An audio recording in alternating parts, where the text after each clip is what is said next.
साथ मौजूद हैं एनडीए प्रत्याशी अरविंद राजभर जी। वो चुनाव प्रचार के लिए घोसी लोकसभा क्षेत्र में जा रहे हैं। सबसे लोगों से बातचीत करें, उनसे बातचीत करेंगे क्या चल रहा है इस बार चुनाव। जी कैसा चल रहा है, लोगों का क्या समर्थन मिल रहा है? चुनाव बहुत अच्छा चल रहा है और ये चुनाव जनता लड़ रही है और जनता जान चुकी है कि हमें किस प्रत्याशी को मतदान करना है और जिस प्रकार से हमें अपार जन समर्थन प्राप्त हो रहा है वो कहीं ना कहीं इस बात को प्रदर्शित कर रहा है कि जनता इस बार बदलाव के मूड में है और बदलाव हर स्तर से करना चाहती है कि जिससे इस घोसी लोकसभा का सर्वांगीण विकास हो सके।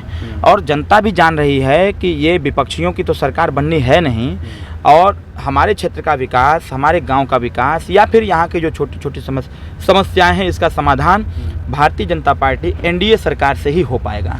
तो इसलिए लोगों ने विकल्प के तौर पे रख लिया है कि आने वाले 1 तारीख को चुनाव निशान छड़ी का लोग बटन दबा करके यहाँ से एनडीए प्रत्याशी डॉक्टर अरविंद राजभर को चुनाव जितवाएंगे और 10 तारीख का सरकार का गठन होगा और अपना योगदान देते हुए मोदी जी को तीसरी बार प्रधानमंत्री बनाएंगे। आपने चुनाव प्रचार के दौरान कहा कि पीली साड़ी पहन के आइएगा, दुल्हा तैयार है, क्या है? देखिए, शुभ कार्य के लिए हमेशा पीले वस्त्र धारण किए जाते हैं। तो हमारा मानना ये है, हमने अपनी माताओं को, बहनों को ये हमने आग्रह किया है कि आप जब मतदान करने जाएं तो पीली साड़ी पहन करके जाएं। अभी 26 तारीख को माननीय मोदी जी का आगमन हो रहा है हमारे घोसी लोकसभा में, तो हमने कहा कि माननीय मोदी जी का आगमन जब हो रहा है तो शुभ कार्य, क्योंकि तीसरी बार सरकार बनानी है तो पूर्वांचल में हम सब लोग रहते हैं तो पूर्वांचल से शुभ शुभ संकेत देने का काम किया जाए, क्योंकि अंतिम चरण का चुनाव है। और उस दिन भी पीली साड़ी पहन के आइए ताकि हमारे माननीय प्रधानमंत्री जी देखें तो कहें कि ये पीली साड़ी पहन करके हमारी देवियाँ आई हुई हैं जो इस देश के कल्याण के लिए, इस देश के विकास के लिए और इस देश के संकल्प 2047 तक का जो विकसित भारत का उसको पूरा करने के लिए आए हुए हैं। तो दुल्हन कौन हो गई? पीली साड़ियाँ तो माताएं बहनें पहन के आएंगी। नहीं, दुल्हन वहाँ लखनऊ दिल्ली में रहेगी ना, वो जो कुर्सी है, हाँ सांसदों की जो कुर्सी है वही दुल्हन है। जी कल शिवपाल जी आए थे, कहा कि पुलिस अगर बुलाती है तो जाना नहीं। क्यों धमकी दी जा रही है? इतना डर कहाँ लग रहा है शिवपाल यादव जी को? ये धमकी दे रहे हैं, कह रहे हैं कि 2 मंत्री ऐसे फालतू बातें कह रहे हैं। हमारा मानना ये है कि शिवपाल यादव जी वरिष्ठ नेता हैं और यहाँ भाप लिया उन्होंने माहौल यहाँ का कि यहाँ का प्रत्याशी बुरी तरीके से हार रहा है।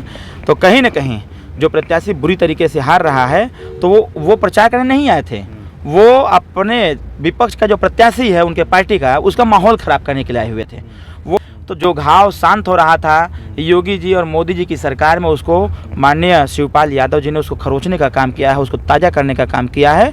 और इससे ये तय हो गया है कि जनता भी जान चुकी है उनके स्टेटमेंट से कि रस्सी जल गई लेकिन ऐठन अभी नहीं जा रहा है। सरकार इनकी अब बनने वाली नहीं है, लेकिन इनके मन से गुंडई और ये ज़मीनों पर कब्जा करना, अपराध करना, अधिकारियों को हड़काना, धमकाना, ये भी जा नहीं रहा है। कुछ आंकड़े उन्होंने 2022 जब आपकी सरकार बनी उसके बाद बता रहे हैं कि 580 ब्राह्मणों की हत्या हो गई है।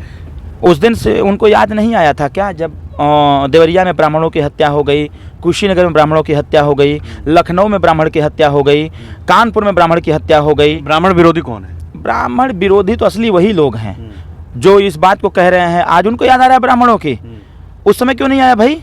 इन लोगों को देखिए, मैं पहले से भी कहता चला आया हूँ, जनता का विकास, इस घोसी लोकसभा के विकास का मुद्दा विपक्ष के पास कुछ नहीं है।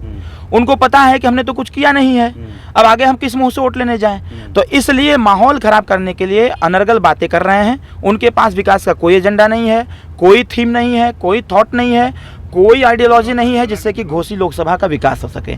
इसलिए उनके पास जब कोई एजेंडा नहीं है तो फालतू बातों पर वो जनता का ध्यान आकृष्ट करना चाहते हैं। और जनता समझ चुकी है, जान चुकी है कि घोसी लोकसभा से छड़ी के निशान को जिताना है और जिता करके मोदी जी को तीसरी बार प्रधानमंत्री बनाना है। तो ये थे हमारे साथ अरविंद राजभर जी। उन्होंने कहा कि अनर्गल बातें करके लोगों का, जनता का ध्यान आकृष्ट करने की कोशिश की जा रही है समाजवादी पार्टी के द्वारा और लोगों ने मन बना लिया है इस बार छड़ी निशान को जिताकर संसद में भेजने का। मऊ से नेशन हेडलाइन के लिए हिमांशु शर्मा की रिपोर्ट।